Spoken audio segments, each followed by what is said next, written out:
There was a sort of progression of radicalism that happened in Eugene. And so the police were also amping up their presence because we were amping up our presence. Literally, we were having 2 protests a week, major protests. And so you can imagine what law enforcement went like. I was doing undercover work around the Eugene area. We were looking for some of these individuals that were causing mayhem around Eugene. I think it was well known in the movement that they could probe and push and get us to react in a way that oftentimes didn't look very good.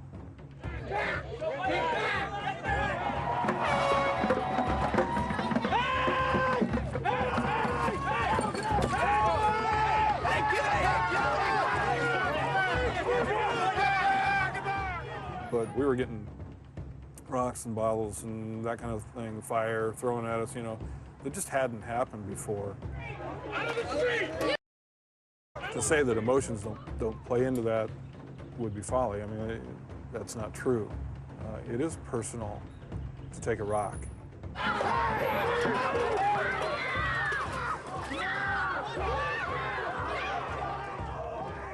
And people's views got hardened and more radicalized from what the police were doing to them within Eugene or other campaigns that were going on around the Northwest. Are you going to release? Why are you doing this to us? Okay, are you going to release? Who's going to release? Go ahead. I only did one eye, I'm going to do the other eye if you don't release. Please don't hurt me! Violence is not to be used in our mass protest. And leave her alone! Stop it! Stop it! When those people were getting attacked and stepped on and pepper sprayed in their face while they were locked down, I thought protest and civil disobedience, what's the point? Why bother, It's not getting us anywhere. We're getting victimized by their police, I don't know. I think like a lot of people I knew at the time, experienced a massive loss of faith in that systemic change could happen through, the system regulating itself or reforming itself. Good evening. When the World Trade Summit was planned for Seattle, the administration obviously hoped it would be a triumph for Bill Clinton in the closing months of his presidency. Instead, it's been a nightmare of protests and demonstrations in the streets. In 1999, tens of thousands of people converged on Seattle to protest the WTO and its effect on the environment and labor. They blockaded the streets using nonviolent civil disobedience.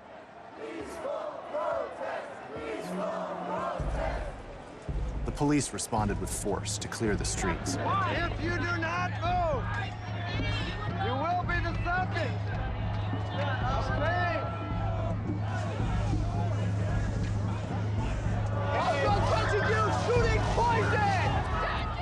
But while the authorities were focused on the demonstrators, another group appeared that included current and future members of the ELF. I met these people in Seattle, and I was introduced to kind of a larger group of individuals. Here we are in our black clothes, downtown Seattle is just full of corporations that are wreaking devastation and destruction on the planet, and people were just like, okay, let's do it. These businesses, they're not going to bow to people dancing in the streets.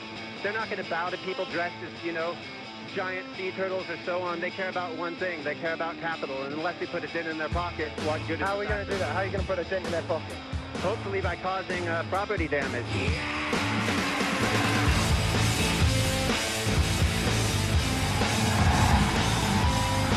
I never breathed tear gas, pepper spray, or saw rubber bullets or concussion grenades until that point. I mean, it was insane. I really felt like this is like a war zone. Like, wow, holy crap.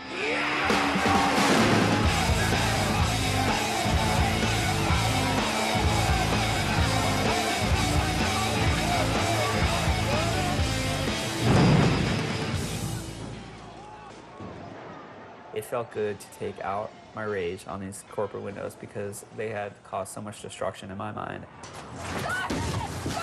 It created, obviously, a huge conversation and dialogue and fight This is not what the protest was about. People worked hard for their property. Vandalism is vandalism. Destruction is destruction, whether it's of lives or property. It's not acceptable. What do you think of the Boston Tea Party? I thought it was wonderful. Ah, thank you. Thank you. 50 cents, read all about it. I think people have a very Pollyanna viewpoint of social change. No real social change has happened without pressure, without force, without, some would say, intimidating governments and corporations into changing their behavior.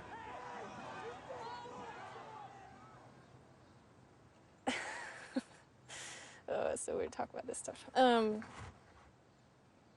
I took part in the Black Bloc at WTO, and the goal of the Black Bloc was to just send a message, an anti-capitalist message, that consumer America is destroying the world and destroying the planet.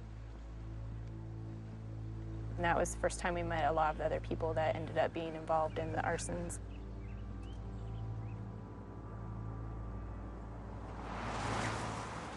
After the WTO, I decided to move to Eugene to keep in touch with some of these people that I met in Seattle. And I started becoming a really different person. Daniel was very involved in the issues and ideas surrounding Eugene. He was very social. He seemed to know everybody, and everybody seemed to know him, including the cops. Daniel was kind of known as a leader around the area. You know, he would show up at protests or gatherings, and you can always see that he was somebody that people looked up to. You know, you see who's serious and who's not, based on how they're acting, what they're saying. And so somewhere along the line, it became obvious that, like, I was someone that was interested in doing other stuff. I met Jake in the neighborhood. There was some allure about him just being quiet and kind of to himself. And being there really set some things in motion.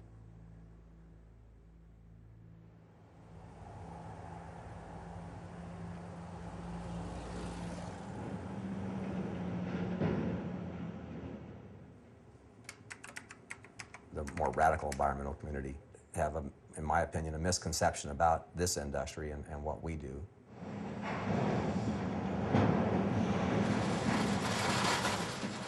It's more than just a job.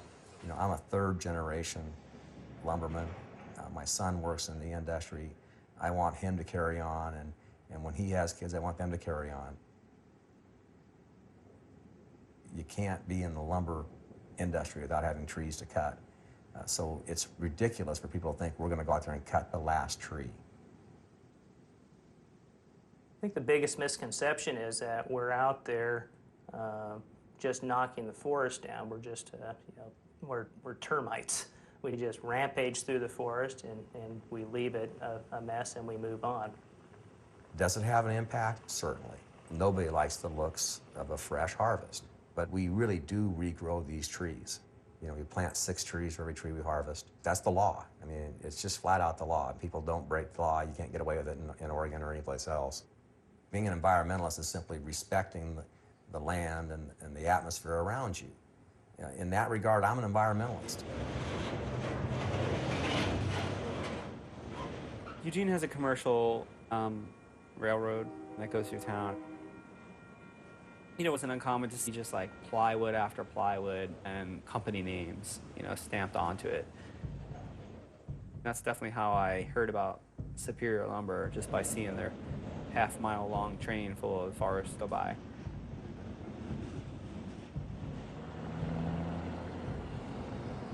They were logging old growth, logging just massive trees and out of areas that had previously been pretty inaccessible.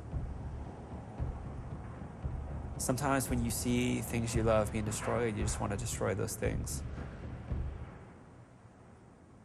So I felt like the action was justified.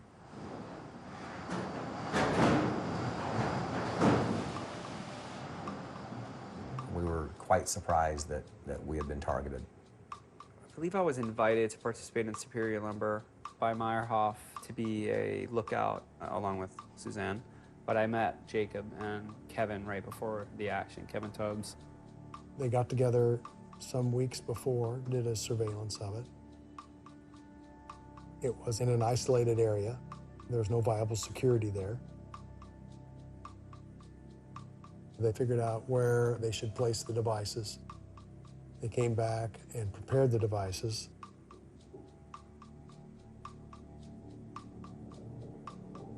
Put them in plastic Tupperware containers, made sure that the containers were fingerprint-free, DNA clean. They always wore gloves.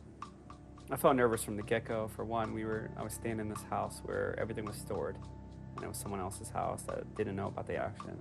On the night of the arson, they drove to the staging area. They put on their masks. They did radio checks. They had a police scanner. It's positively nerve-wracking. I used to get really sick before actions and like throw up and just get like nervous and like just in a zone, you know? I mean, I think you have to get, when you're doing something that intense, even as a lookout, you're just like freaked out because you just don't know how anything's gonna go. I was in the back of the van, and I was actually kind of by myself in the back of the van, so I was just kind of thinking to myself, and I think Kevin and Jake were in the front of the van, and they were just listening to music, and so it was fairly relaxed. People weren't really talking a whole lot, but, you know, your adrenaline's going. Ms. Savoy and Mr. McGowan were the lookouts, and they staged north and south of the building. I was stationed at a payphone. You know, everybody else was dressed on all black because everybody wanted to blend into the night. However, I dressed, you know, in somewhat darker clothing, but I looked fairly normal. I just had a scarf that I could wrap around my face in case somebody passed by. And then I got dropped off kind of on the side of the road, and I just kind of crawled into this like space, this like shoulder, you know, with a bunch of ivy. Mr. Meyerhoff and Mr. Ferguson then placed the 5-gallon fuel containers and activated the timing devices. It was done within, you know, 15 minutes, and I got picked up, and away we went. It was somewhere between 2 and 3 a.m. when I was home, sound asleep, and I got a phone call. And of course, anytime you get a phone call at 2 a.m. in the morning, it's not good news.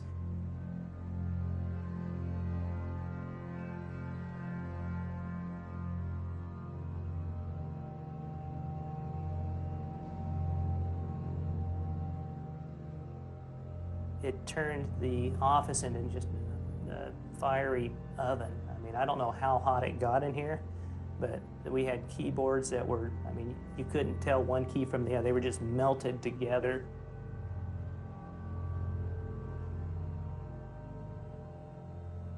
I went up to Portland and wrote the communique and sent it in. Even then, it wasn't real. It was just like still like kind of this cartoonish thing. And it wasn't real until I really saw the newspapers, seeing the man from the company, I think Steve Swanson, just walking through this like charred remains, and I was just like, holy crap. That was a major blow to our mental psyche, at least in the short run. Just felt like you know, a big hole in my heart. In Eugene, people were jazzed when the big bad bully gets, you know, hit in the stomach and feels a little something and maybe a little fear or whatever. That felt good. It was exciting. The next day I felt, you know, like, wow, I've actually done something where it stopped. I didn't have a problem with what I was doing. I thought it was effective. It was $1 million or something like that. You know, it's like when you're involved with it and you're in the thick of it, it's hard to look at like all the consequences and like the real repercussions of that. Like, you know, did this action push them in a better direction? Did it scare them? Did it help the movement in any capacity on old growth logging? There's lots of questions, but I don't think at the time I was asking those questions too much.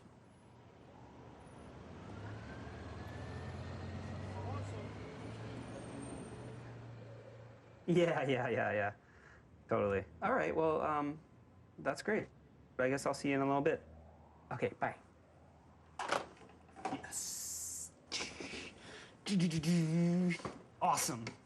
All right, this is great. I'm off the system. I am off house arrest, technically, right now. Hey, I'm off. Sweet. 7 months and 2 days. With 7 months of good behavior, Daniel's lawyers have convinced the government that he's not a flight risk. What do you think about that? I think I'm gonna stay in tonight. No, I'm joking. Are you kidding me? I don't care how tired I am. We're doing something.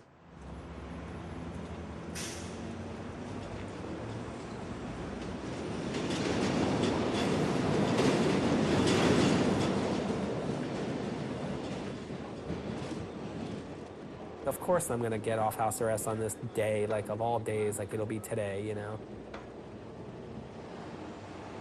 It's really sad for me to like have all these feelings about my home being attacked, like my city being attacked. I mean, when I tell people that like I'm accused of being a terrorist, like whether it's eco or domestic in front of it or if it's just straight terrorist, like it's ludicrous to me. It's like surreal. And most people that know me are like, what? No one's accused in my case of flying planes, bombing things, trying to hurt people. None of these things. Like, no one's accused of that. It's property destruction. Like, that's what it is. Call it what it is, you know? Yay! Look naked, right? I did it. How you doing? How you doing? Look at my freak-ass ankle. I actually ran a little bit because I wanted to feel like what it was like to run. I'm so tired. My feet hurt, my legs hurt, I just had a knee pain. It was horrible.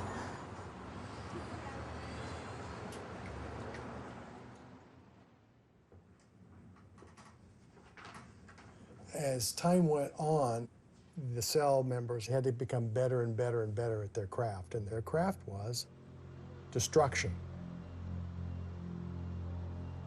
And so they started what was called the book club. They would train one another on how to build incendiary devices. And they would go out and test all these things. So they knew how long it would take, you know, at this time of night, in this kind of weather, how long will it take for this thing to ignite? What type of fuel would work the best?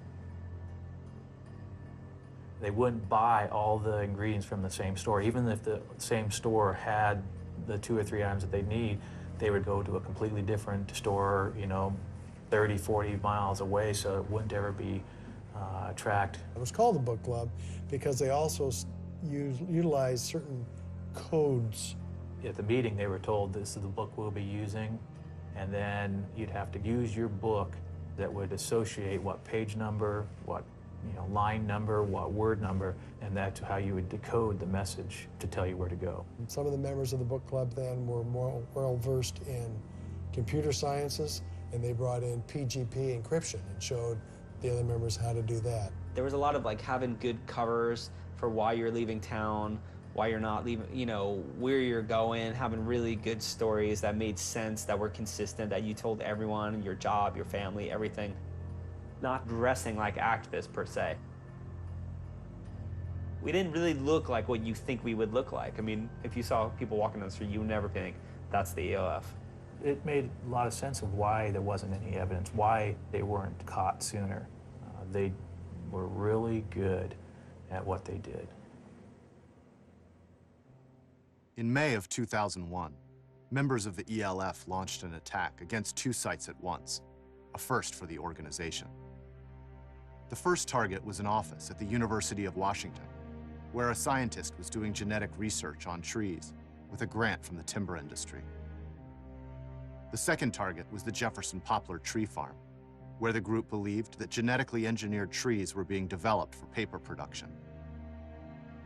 In the previous arson, Daniel had been a lookout, but this time he took a much more active role. They rented a motel room. They set up a tent inside the motel room. They put on painter suits, triple thick gloves. They made the devices. One team went to University of Washington, and the other team traveled down to Claxonine, Oregon, to Jefferson Poplar Farms. Clatskanie is a really small town. We're desperately trying to avoid a traffic stop because it's just like we're pretty much screwed if we got stopped. There's way too many people in the car dressed in all black. The driver of the vehicle was Miss Savoy. Miss Zacher served as a lookout. And then the 3 men, which was Mr. Meyerhoff, Mr. McGowan, and Mr. Block, took the fuel loads and the timers to the targets. We checked that no one's there, like climb around, look around, no one's in there. We've been there previous, no one's there. The cleaning ladies are like much earlier. We set up all the devices and all the buckets. They put little tubs full of fuel underneath the vehicles, and they put soaked rags, and they'd run the rags from vehicle to vehicle to vehicle. And the towel just goes and it goes and it goes and it goes, and it's tied together in sheets, and it's an absolute mess. They were careful to take the trucks with the fuel tanks, fill the beds of the vehicles with fuel. I'm standing there, I'm drenched in gasoline. We're about to burn 13 huge SUVs, and I was just like, what am I doing? But we take spray paint. Myself and another person go out to the shed, and I write ELF on one side in like pretty huge letters, and the other person writes, "You cannot control what is wild."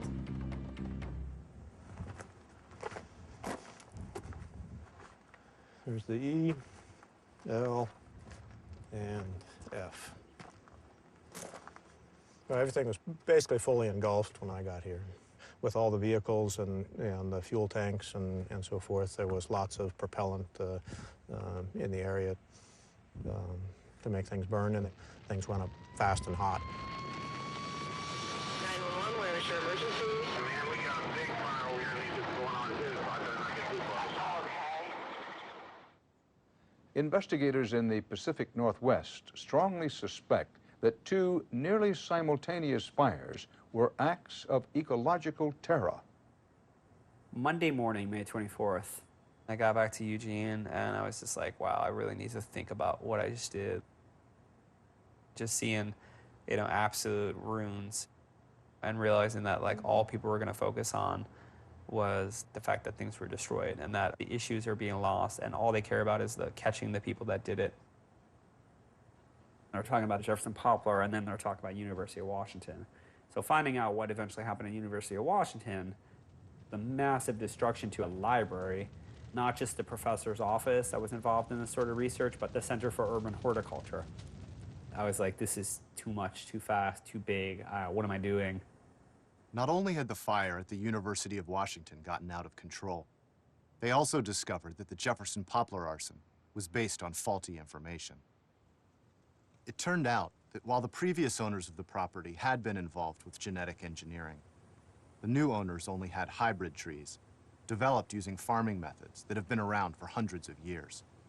It's hard to really justify it in hindsight. Nobody would have targeted that facility had we known that there was no genetic engineering going on there at the time. So it left me with a really bad taste in my mouth, kind of like, wow, look at this huge, intense action, and look what happened in Washington, and like, am I really ready for this? Like, this is super serious and super big. We went to the meeting a few weeks afterwards, and I was like, this is too much. Some members of the group were questioning the actions, but there were others who felt they hadn't gone far enough. Decided that they wanted to target, basically, captains of industry. Target people now, not just property. The last circle meeting basically cleaved between people that were seemingly wanted to talk about it, not even like plan it, but they were like, we should talk about it, and the people that were repulsed by it. And really, that like ideological divide is what ended it. That was it. What people were discussing with my experiences of the arson, it made my mind kind of like spin. It's things like this that like led me to think like this is futile. Like there's got to be better ways of addressing what's going on in the world than just burning things down.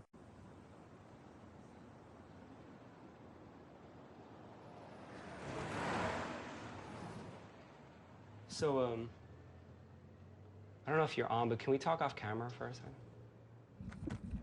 Daniel's lawyers have negotiated a plea bargain. While most of his co-defendants have agreed to testify against each other, Daniel and 3 others have held out for different terms. They'll have to take responsibility for the arsons, but will not be forced to give information about others if they accept the deal.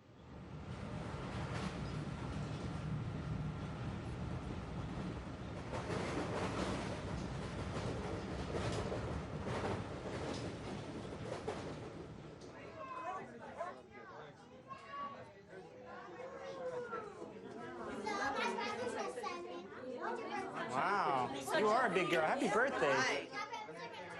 Everything has this overshadowing. This is the last of holidays. This is the last birthday party. This last everything.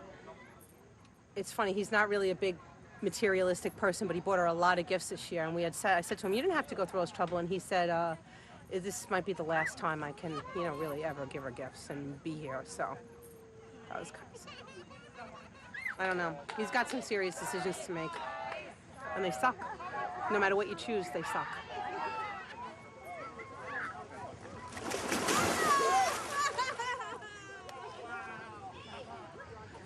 I just feel bad that this came up in this part of his life.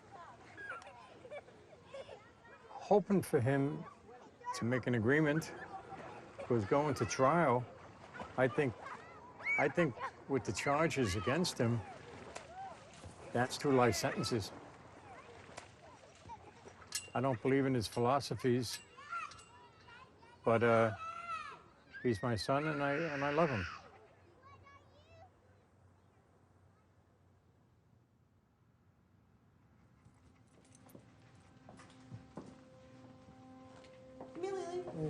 Miss.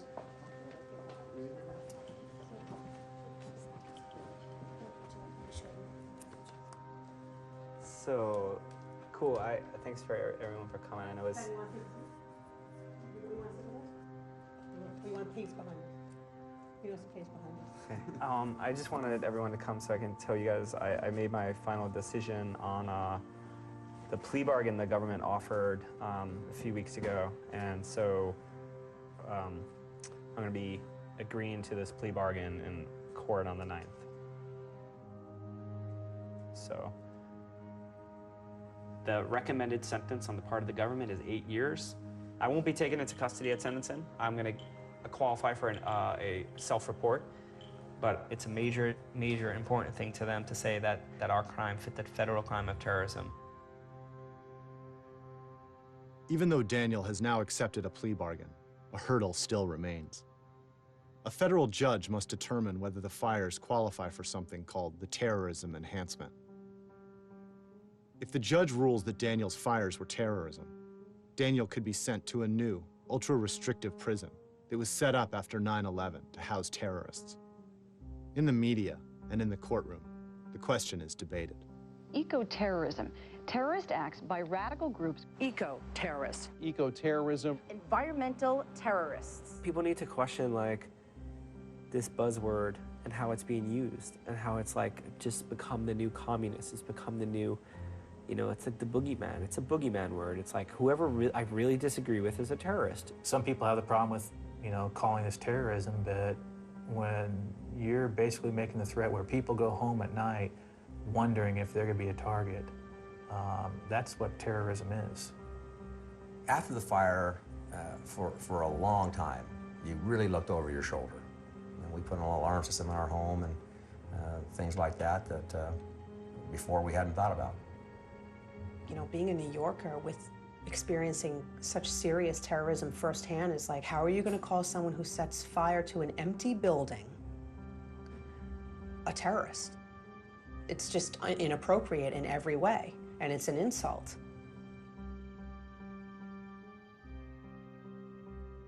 The word terrorism to me is about killing humans. It's about ending innocent life. And that is the antithesis of what these people did. Concern for life was a very big part of the plan and implementation of these actions, and is why no one was ever harmed or injured in them. 1,200 incidents are being accredited to the ELF and ALF in this country, and not a single injury or death. Those statistics don't happen by accident. Terrorist acts, under the definition in the law, can vary all over the board. There's no requirement for purposes of terrorism that you physically endanger another person's life. I mean, you don't have to be Bonnie and Clyde to be a bank robber, and you don't have to be Al-Qaeda to be a terrorist. I don't think these people are terrorists. I think the people and the agencies and the industry that they're fighting are the true terrorists.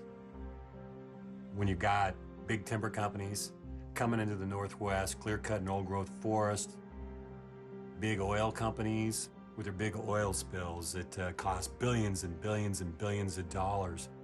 You don't see the FBI raiding these executives' homes or anything like that. They aren't being threatened with life in prison. All they really do is just pay a fine and move on to the next quarter. The old adage that, you know, one man's terrorist is another man's freedom fighter, it's true. You know, if you agree with their motives, wow, they're a hero. They're not a terrorist at all. If you disagree with their motives, then they're a terrorist. That's tough, okay? That's why it's a whole lot cleaner to deal with crimes. Crime, non-crime, okay? I'm good with that. I can do that. Arson is a crime. Good, I can do that. You know, is it terrorism? We'll find out.